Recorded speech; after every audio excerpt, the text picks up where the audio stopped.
now we come to the next dispensation.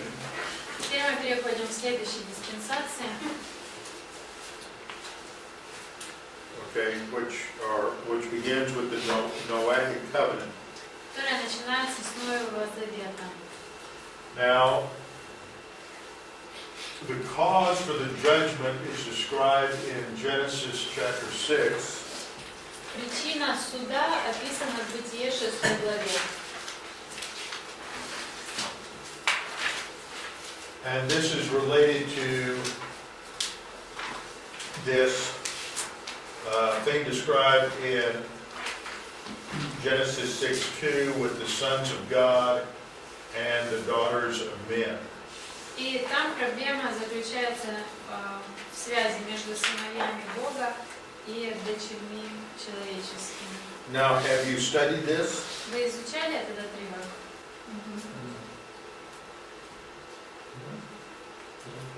Yes, no?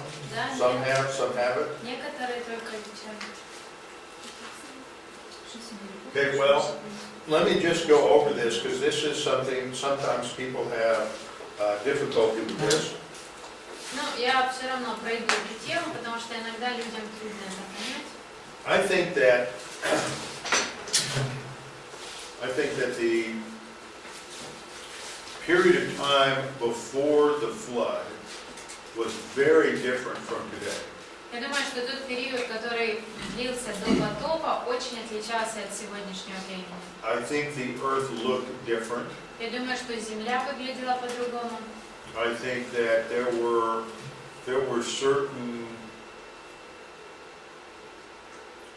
laws that were on the physical laws that operated very differently from today. Я думаю, что и физические законы срабатывали иначе, не так, как сегодня. For example, in Genesis chapter 2, Например, в Бытие 2 главе we have this description of a river that comes out of Eden. описывается река, которая выходит, истекает из Эдемского сада. That the river comes out of Eden and then it splits into 4 parts. И эта река вытекает из сада и разделяется на 4 течения, на 4 части. Now, can you describe any river in the world today that splits into 4 rivers? Вы можете сегодня, например, назвать мне такую реку в мире, которая разделяется на 4 реки? I mean, we have rivers that where 3 or 4 rivers come together and make an even greater river. У нас есть такие реки, когда 2-3 реки вместе стекаются и образуется еще большая река. But we don't have a place where a river originates in one location and then splits into 3 or 4 rivers. Но нет такой реки, которая истекает из одного места, течет и затем разделяется на 4 реки. Except maybe at a river delta where the river flows into an ocean or a sea. Разве что в дельте реки, когда река уже втекает в море или в океан. So this describes a different dynamic than we see today, a different set of physical laws than we see today. То есть здесь мы видим другую динамику, немного по-другому работают физические законы, как-то не так, как сейчас. Furthermore, we see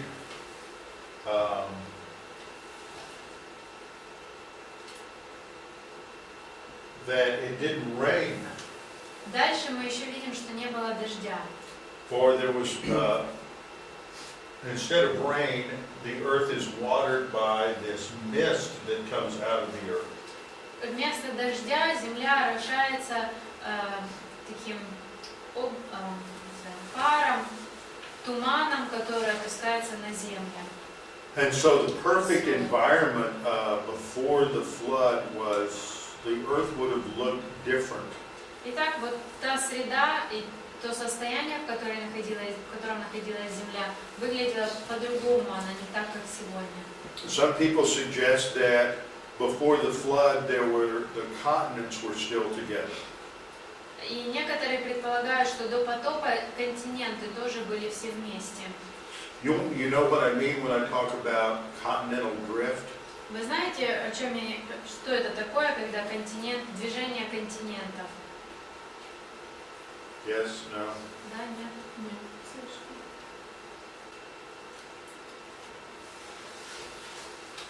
Okay, here we have a map of the world. Вот карта мира. See how this edge of South America could fit into this Видите, coastline here of Africa?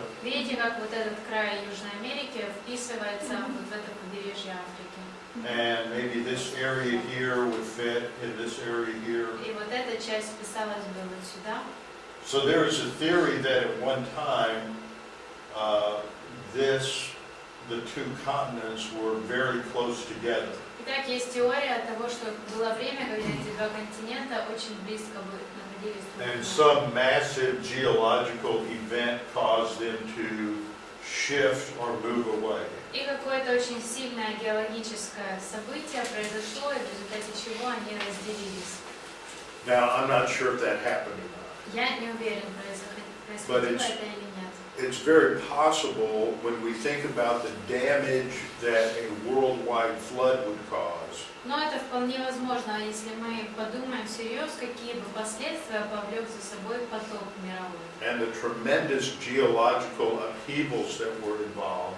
И невероятные геологические That the earth looked процессы, которые looked происходили. very different before the flood. И Земля должна была выглядеть очень иначе, не так, как сейчас, до потопа. And the only point that I'm making is that not only did the earth was very different physically, but the earth was very different in terms of perhaps the interaction between angels and human beings. И что я хочу сказать, не только то, что физически Земля выглядела другой, но также и другой был уровень взаимоотношений между ангелами и людьми на Земле. So that angels and demons were visible, Итак, ангелы и демоны, они были видимы, and the fallen angels could take on physical human bodies. и падшие ангелы могли обретать человеческие тела. And we have some indication of what this kind of thing was like. И есть немного информации о том, как бы это могло выглядеть. For example, in Genesis chapter 17, Например, Бытие 17 глава, okay, we have the story right before or I think this is Genesis 18.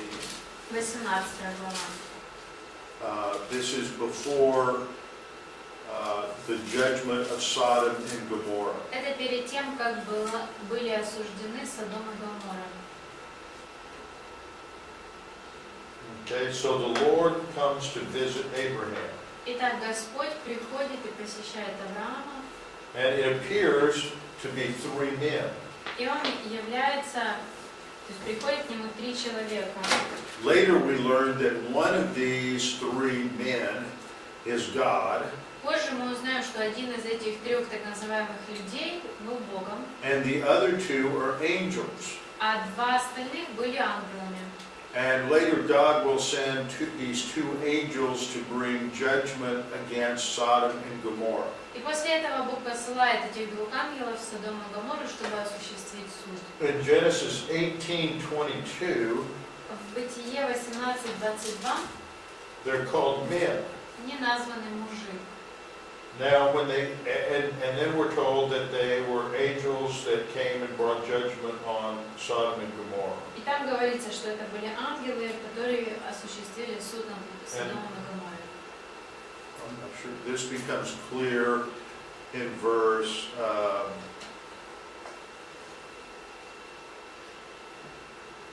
19:1. Мы это видим в 19:1.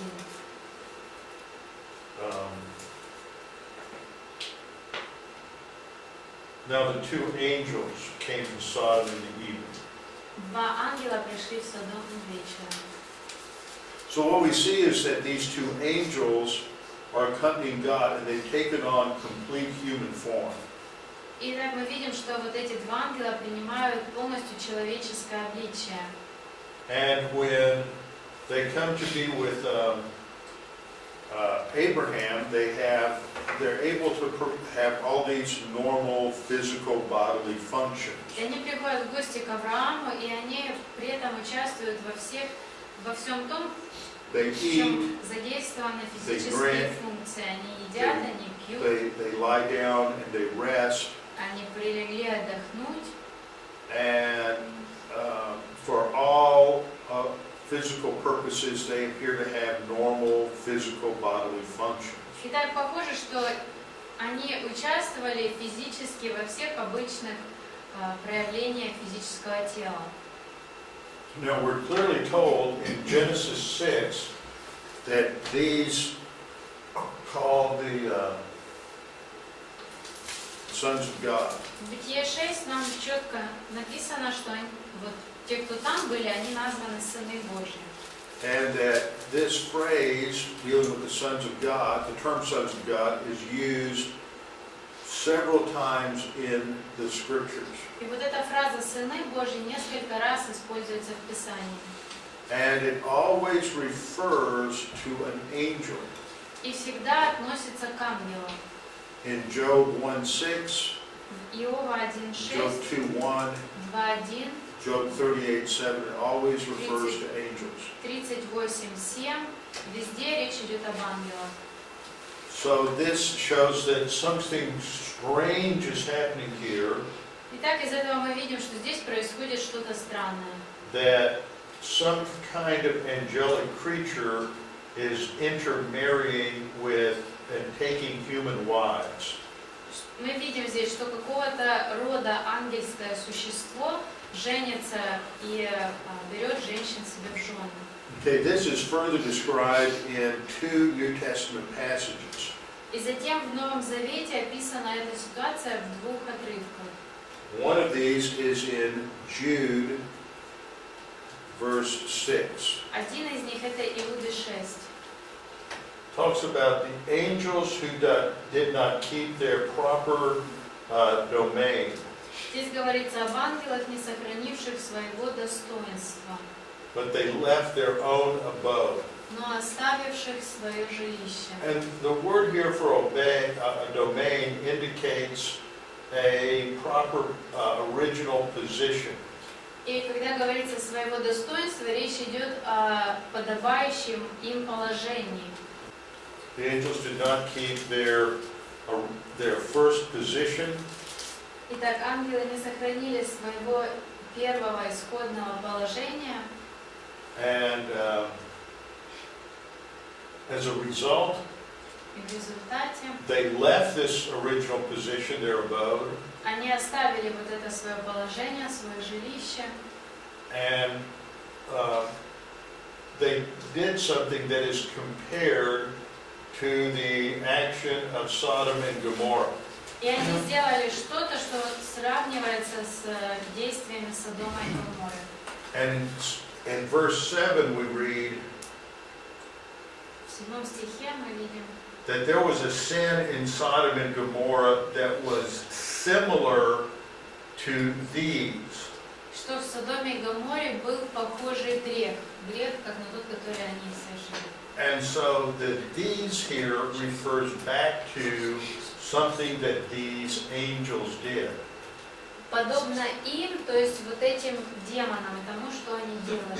So this would involve some sort of sexual sin on the part of the angels. То есть речь идет о какого-то рода сексуальном грехе, в котором участвуют ангелы. Where they were violating a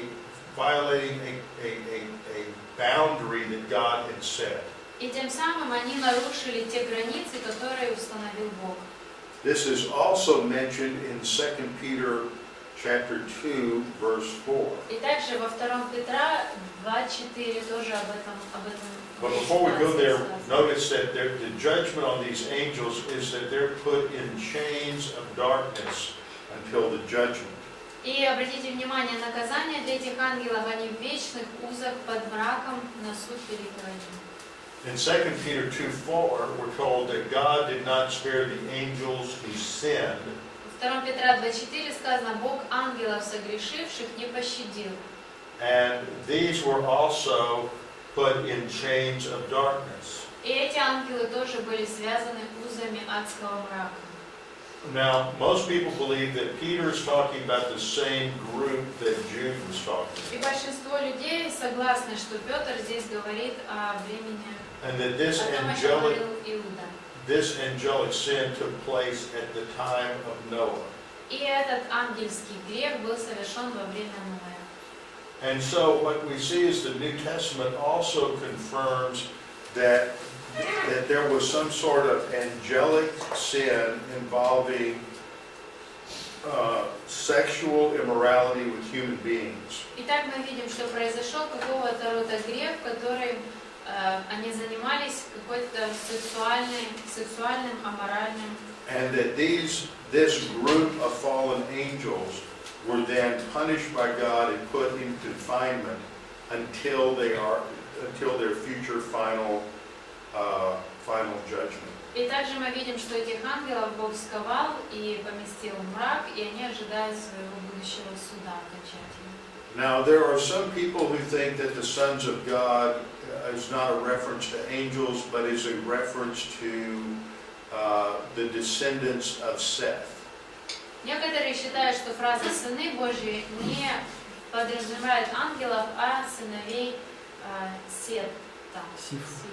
But the problem with this is that the term sons of God is always used in the Old Testament of angels. Но проблема с такими заявлениями это то, что в Ветхом Завете всегда эта фраза, когда используется по отношению к ангелам. Number one. Number two. Это первое. Второе. I think it assumes that the Earth's population is divided into the godly descendants of Seth and the ungodly descendants of Cain. Это то, что, мне кажется, Земля разделена население между праведными потомками Сифа и неправедными людьми.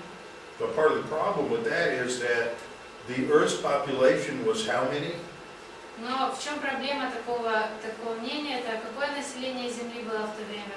Okay, it could have been 3, 4, or 5 billion. Людей могло быть 3, 4, 5 миллиардов. So there was a complete intermarriage between these two lines between Seth and Cain.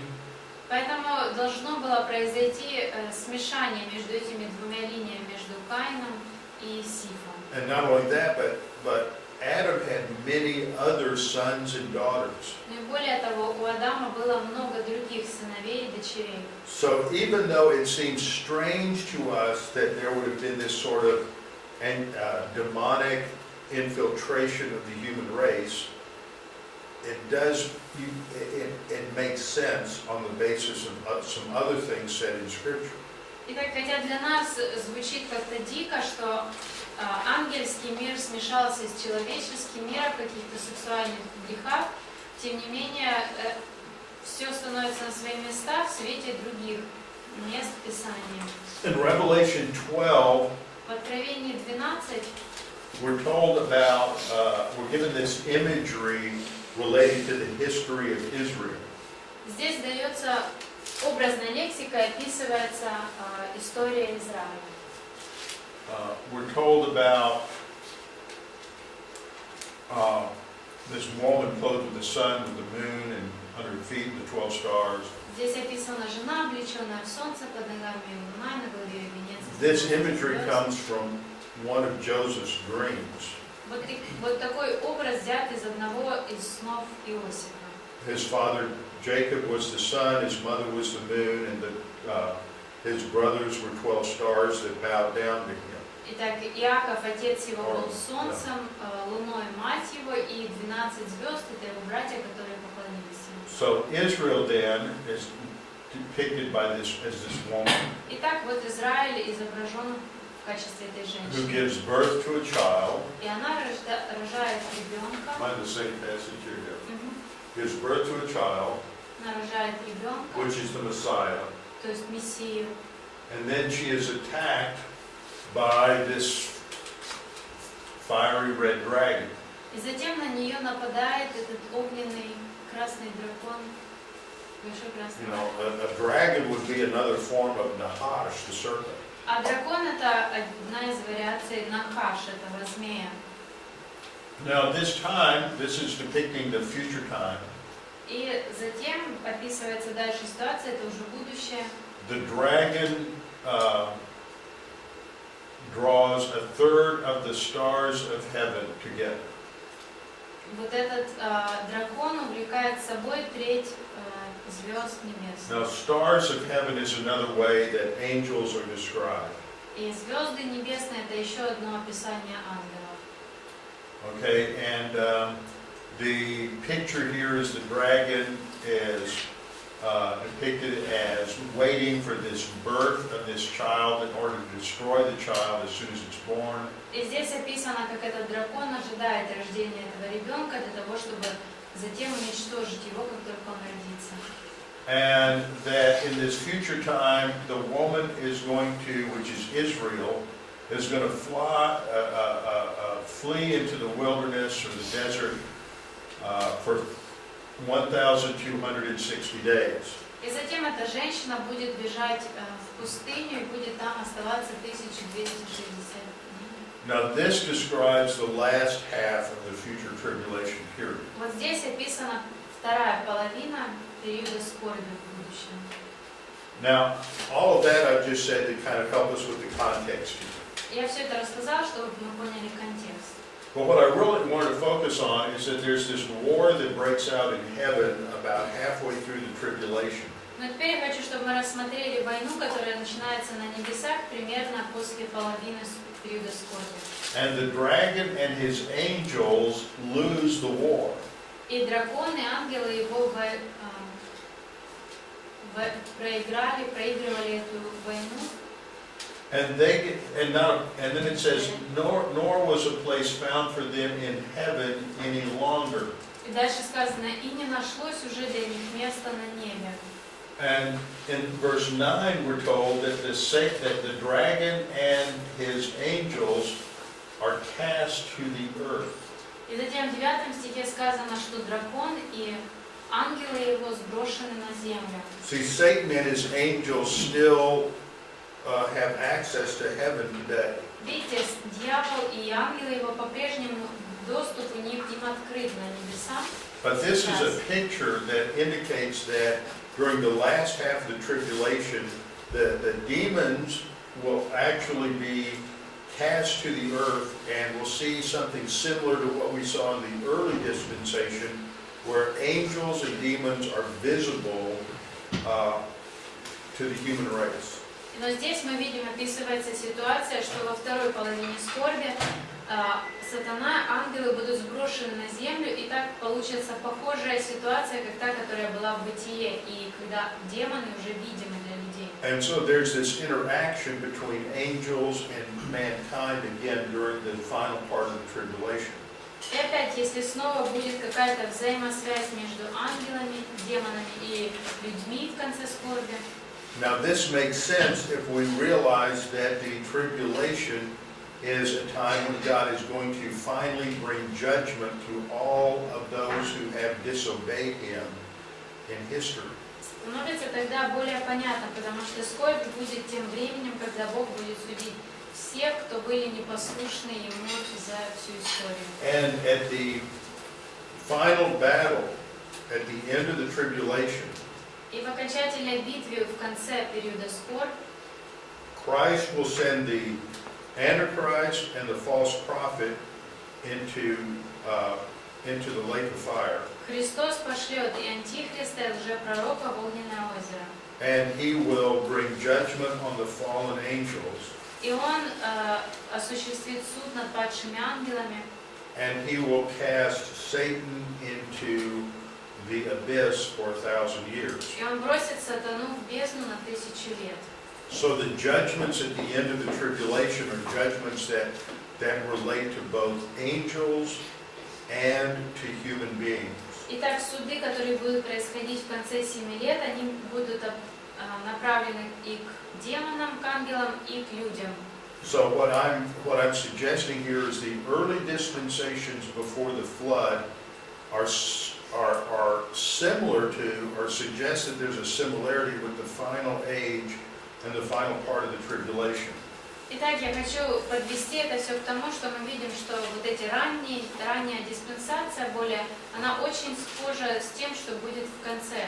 Where there's an interaction between angels and human beings that is not allowed by God during the period from the flood to the last part of the tribulation.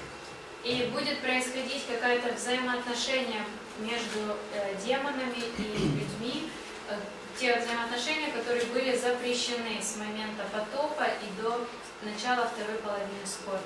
And it was that interaction between the fallen angels and the human race that brought such great wickedness that God had to wipe out the entire human race except for one family. И именно вот это взаимодействие падших ангелов и людей привело к такому большому нечестию по всей земле, и поэтому Богу пришлось истребить всех, кроме одной семьи. So this whole experiment with man, the human race trying to rule himself on the basis of just his own conscience,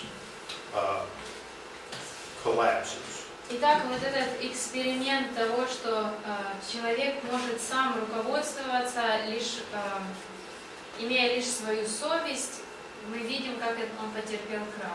And so God wipes out all the human race except one family and starts over. Итак, Бог истребил все человечество, кроме одной семьи, и начал все заново. And so God gives a new covenant that has new provisions. Итак, Бог дает Новый Завет, в котором новые провидения. But many of them, but the foundation for this covenant, or the primary command in this covenant, is the same as the initial creation covenant. Но основное повеление, которое дается в этом завете, оно соответствует самым первым повелениям. And we find this covenant described in Genesis chapter 9. Этот завет описан для нас в 9 главе Бытия. And so what's the first command? А какова первая заповедь? Be fruitful and multiply. Плодитесь и размножайтесь. This is the same command that God gave to Adam and Eve in the very beginning. Это то же, что Бог повелел Адаму и Еве в самом начале. Except the only thing left out is the command to subdue the earth. Единственное, что Бог не повторяет, это Он не повторяет владычествовать над землей. But Psalm 8:6 and Hebrews 2:6-8 still show that man was responsible to exercise dominion over the creation. Но в Псалме и в Евреям, у вас, наверное, написаны эти ссылки, Бог по-прежнему повторяет, что человек должен доминировать над творением. Now this covenant addresses the same categories that the Genesis that are found in Genesis 1 and Genesis 3.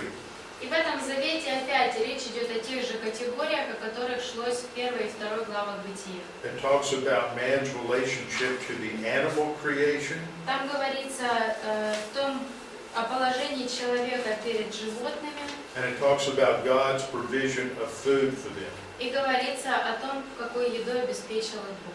But there are some significant differences as well. Но также существуют очень большие изменения. Okay, so these differences describe the changed environment as a result of sin and judgment. Итак, в этом завете описано, насколько поменялась окружающая среда в результате греха и суда. Now, in relation to the animals, now a condition of fear and dread exists. Итак, в отношении животных теперь мы видим, что они страшатся и трепещут.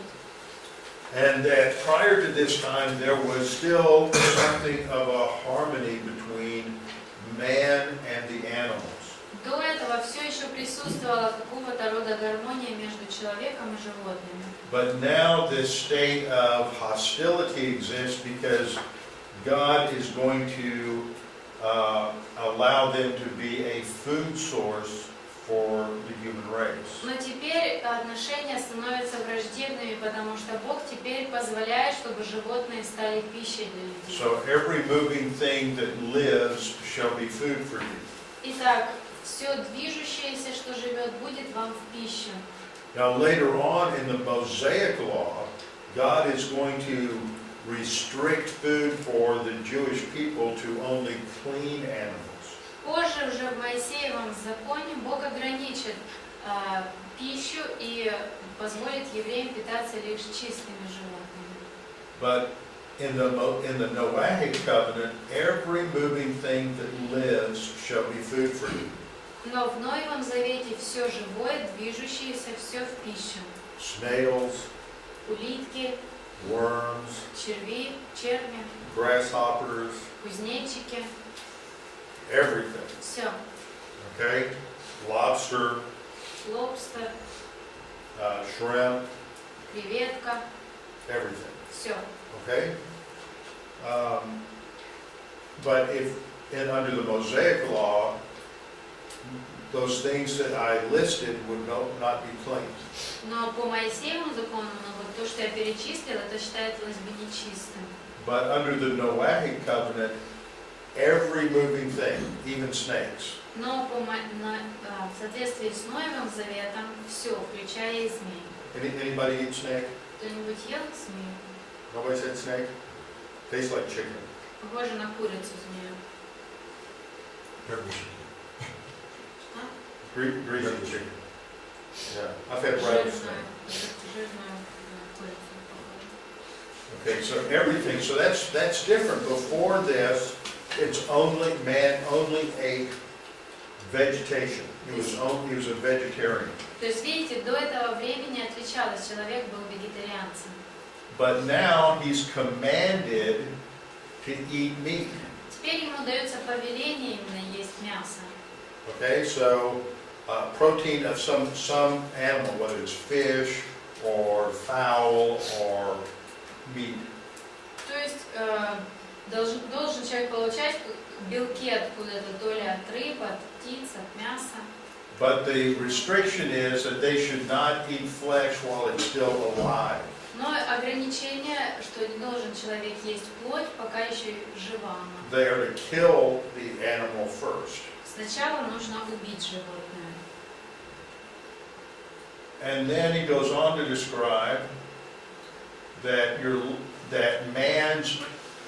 if man is, when it says your lifeblood, it means that if man is killed by an animal, Здесь, когда он говорит «и вашу кровь», то есть если человек убит животным, if a human being is wrongly killed by either an animal or another human being, then the animal or the human being should forfeit its own life.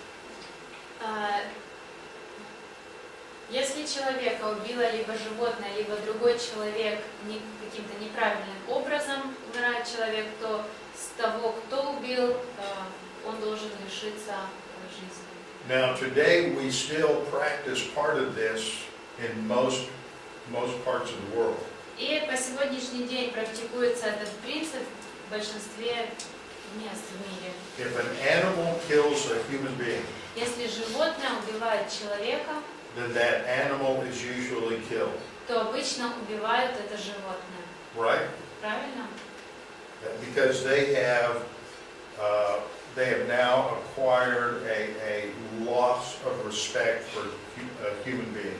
Потому что тогда животное приобретает, вернее, теряет уважение к человеку. And they will likely do it again. И, скорее всего, это животное сделает это снова. But what's interesting is the Bible says that this is not only true of when an animal kills a human being, Ну, что интересно, в Библии сказано, что это касается не только животных, которые but убивают also человека, when another human being kills a human being. но также и того, когда другой человек убивает другого человека. Now, in a lot of modern philosophy of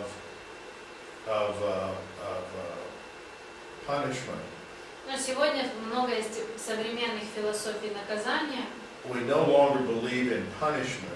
когда люди уже не верят в наказание, We believe in rehabilitation. мы верим в реабилитацию. We believe that it is somehow wrong to take the life of someone who has committed a capital crime. Теперь люди почему-то считают, что неправильно лишать жизни того, кто совершил вот такое наивысшее преступление. And sometimes you hear people say, well, it's not fair. И люди могут говорить, это несправедливо или нечестно. Human beings make mistakes, so we shouldn't do this. Люди совершают ошибки, нам не стоит это делать. It's not really it really doesn't discourage crime. На самом деле этим мы не будем отбивать у людей тягу к убийству. But God doesn't believe that. Но вот Бог так не считает. God, who is omniscient, knew that man would unjustly condemn other men to death. Бог знал, что мы несправедливо будем приговаривать других людей к смерти. But nevertheless, God delegated this responsibility to human beings. Тем не менее, Бог верил людям вот эту ответственность. And God did it not because it would serve as a discouragement for others. И Бог установил этот принцип не для того, чтобы отбить у других желания убивать. Because the reason for capital punishment is described as the fact that it is wrong to take the life of a human being because they're in the image of God. Здесь сказано, что причина смертной казни – это то, что человек создан по образу Бога. In other words, if someone kills a human being, they are showing disrespect and blasphemy toward God because that person is in the image of God. Другими словами, когда кто-то убивает человека, тем самым он проявляет неуважение к образу Бога, вернее, к Богу, потому что тот человек был создан по образу Бога. So based on God's covenant with Noah, Итак, на основании этого завета с Ноем we see that man is not only authorized but also commanded to eat animal flesh. мы видим, что человеку не только дается власть, но и дается повеление есть плоть животных, Fish, fowl, or meat. неважно, рыбу, птицу или... Man is also commanded to judge murderers and execute those who commit murder. Также человеку дается повеление производить смертную казнь тех, кто совершил убийство. Now the fact that God delegates this responsibility to us, this is the most serious form of judgment that man can perform. И сам тот факт, что Бог делегирует нам вот такую власть, это само по себе является самым сильным проявлением власти, которое может быть. So embodied within this command is the whole idea that human beings are now responsible for judging and applying laws to other human beings. В самой этой идее уже содержится понимание того, что теперь человек, ему поручается производить суд и использовать закон по отношению к другим людям. And this necessitates a whole system of human government. И вот таким образом закладывается вся система человеческого правительства. This is the first time that God has given the responsibility of human government to the human race. Вот это впервые, когда Бог действительно людям верил, дал им право руководить человеческой расой. So God is changing the way man governs himself. Итак, Бог меняет формат того, как человек управляет самим собой. Before the flood, man was responsible for governing himself according to his own conscience. До потопа человек ответственен был за то, чтобы управлять самим собой перед Богом, руководствуясь своей совестью. But that completely failed. Но мы увидели полный крах. So now, after the flood, God is going to establish human government as a means to control evil and sin. Итак, теперь после потопа Бог устанавливает систему человеческого правительства для того, чтобы контролировать зло и грех. And so the Noahic covenant becomes a foundation for law and human government. Итак, Ноев завет становится основанием для человеческого правительства и закона. Now, later on in this chapter, there is going to be another incident Дальше в этой главе произойдет еще один случай, that involves Noah's descendants. This is a prophecy, в котором будут участвовать потомки Ноя. Это пророчество. which indicates that well, before I get to that, I want to talk about the sign of the covenant is going to be the rainbow. И перед этим еще давайте поговорим о том, что радуга станет знаком этого завета, знамением. God promises that He will, as part of this covenant, He will no longer destroy the human race by flood. Итак, в этом завете Бог обещает, что больше Он никогда потопом не уничтожит человечество. And the sign of this is that He will is the rainbow. И знамением этому будет радуга. And this is the sign of this covenant between God and the earth. И вот знамение этого завета между Богом и землей.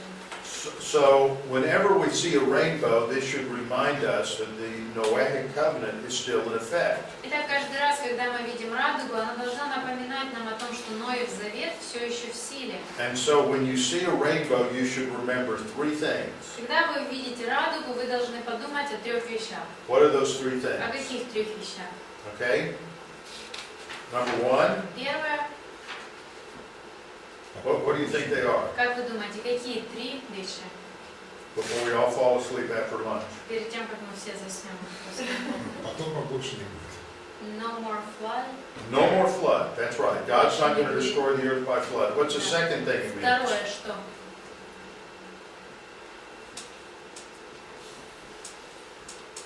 It means that God says to eat meat.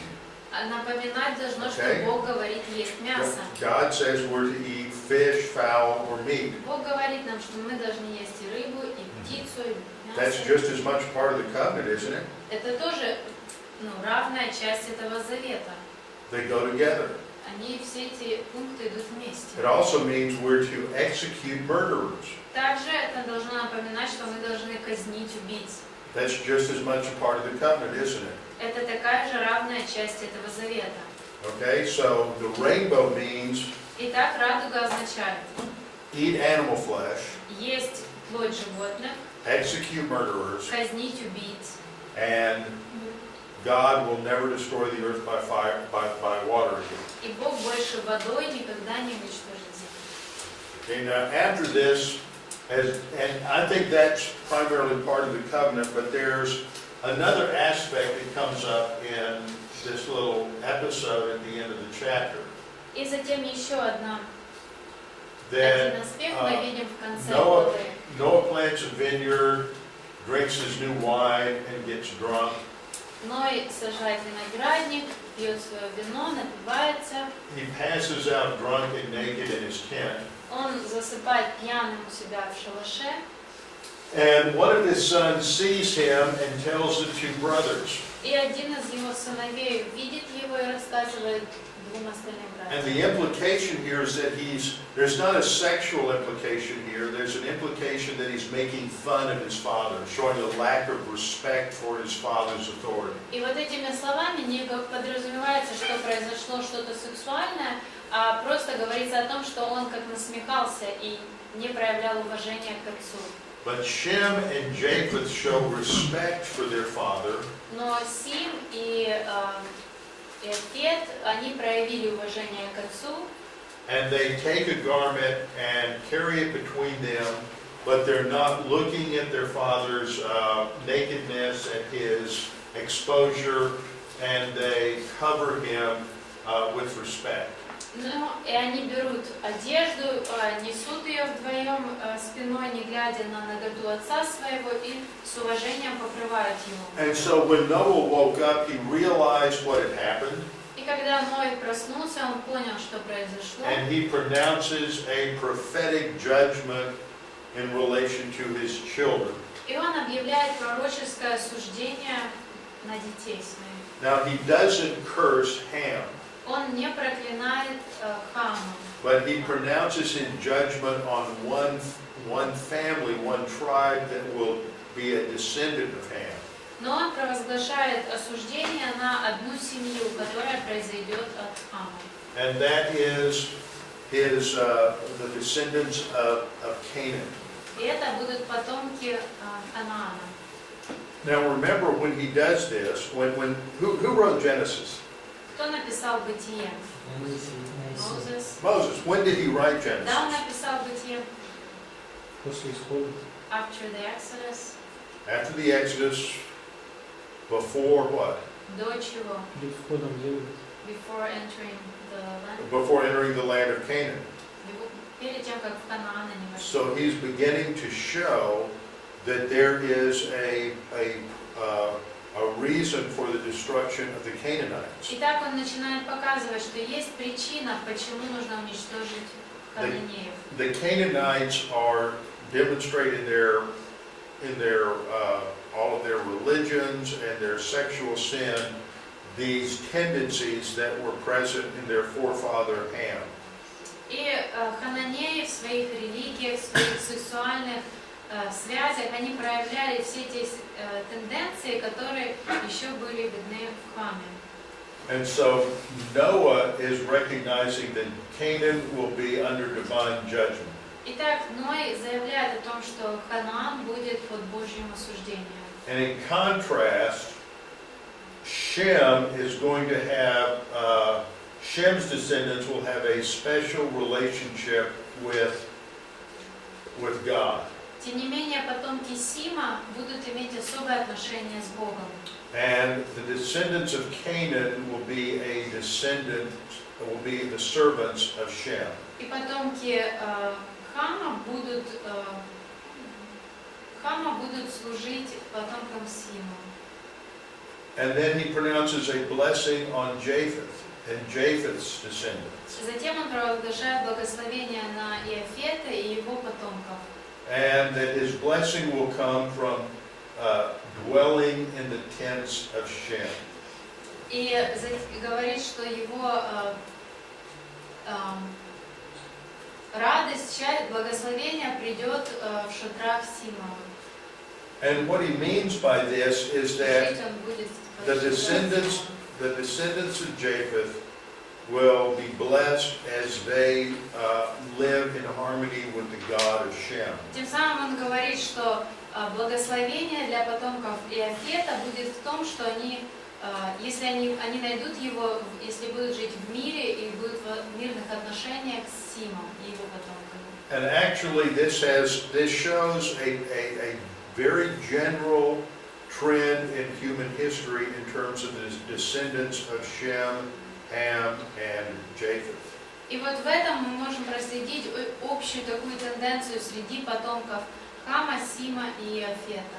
And there have been a number of detailed historical studies to show how this has worked out in history. И производилось много детальных таких исследователей, где люди показали, как действительно это все осуществилось в истории. The descendants of Shem, of Japheth would include all the Indo-European people. Потомки Иафета, к ним относятся все индоевропейские народы. This would include Greeks Сюда входят греки, and Romans, римляне, Slavic, славянские народы, Germanic, германские, Frankish, Celtic peoples. франки и кельты. And your descendants of Ham would be most of the peoples in Africa, А потомки Хама — это большинство народов Африки, India, Индии and Asia. и Азии. And then the descendants of Shem would include both Arab and Jewish people. А Сима — это арабы и еврейский народ. And so God has particularly blessed the descendants of Japheth in that much of the world's prosperity has come, and especially through Christianity, has come through the influence of the Indo-European people. И благословение заключается в том, что индоевропейцы, они как раз и получили большую часть процветания в большой степени благодаря христианству и связи с тем народом. And God has specifically blessed one of the groups that descended from Shem, which is the descendants of Abraham. И Бог отдельно особо благословил одну из семей потомков Сима, то есть Авраама, семейства. Okay, so any questions on what I've covered on the Noahic covenant? Вопросы есть по информации по Новому Завету?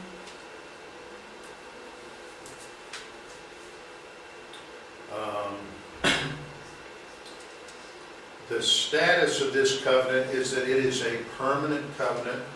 Теперь статус этого завета – это постоянный, вечный завет. And that it is still in effect. Он по-прежнему в действии. And it is on the basis of the Noahic covenant that God judges the nations. Именно на основании Ноева завета Бог судит народы. When you read the prophets, the major prophets and the minor prophets, Когда вы читаете пророков и больших, и малых, God brings judgment upon Israel because they violate the Sabbath. Бог судит евреев, потому что они нарушили субботу, They violate the sabbatical laws. они нарушили законы о субботе, They violate specific laws that God gave them in the Mosaic covenant. они нарушили конкретные какие-то законы, которые Бог дал им в Моисеевом завете. But God never brings a judgment against the Gentiles for those reasons. Но язычников Бог никогда не судит по вот этим же причинам. He brings a judgment against the Gentiles because they have rejected Him, Он судит язычников из-за того, что они отвергли Его, because of their polytheism, из-за их политеизма and because of their rejection of and hostility towards Israel. и из-за их враждебного отношения к Израилю. In the Abrahamic covenant, God said that He would curse those who cursed Israel. И в Авраамовом завете Он сказал, что Он проклянет тех, кто проклинает Израиль. And so God judges the nations on that principle as well. И народы Бог судит на основании и этого тоже принципа. So this then begins, the Noahic covenant becomes the basis for the dispensation of human government. Итак, вот Ноев завет и становится основанием для диспенсации человеческого правительства. Now, this covenant is given in Genesis chapter 9, Этот завет дан нам в Бытие 9 главе, and this takes place about 16 or 1700 years after the creation. происходит это примерно 1600-700 лет после сотворения. But the Tower of Babel is the next major event, Но следующим основным событием становится Вавилонская башня. and it does not occur for another 300 and approximately 325 years. И происходит это событие примерно уже спустя 300-325 лет. So we make a distinction between God delegating human government Итак, нам нужно различать то, что Бог делегировал человеческое at this правительство, time and the division of the nations into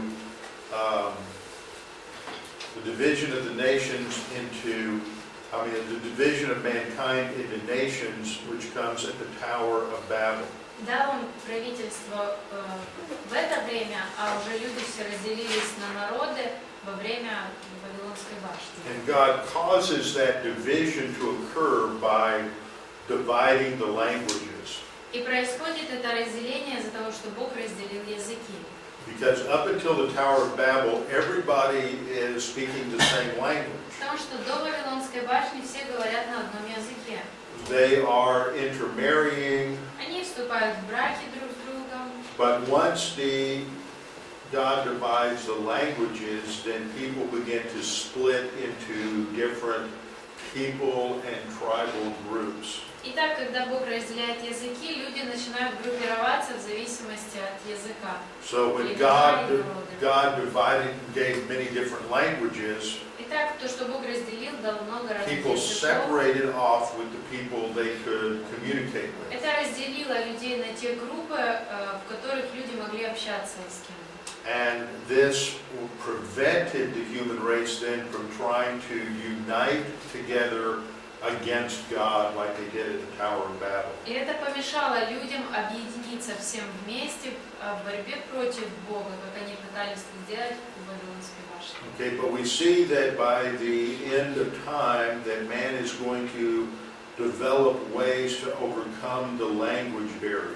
Но мы видим, что к концу времен человек придумает, как преодолеть языковой барьер.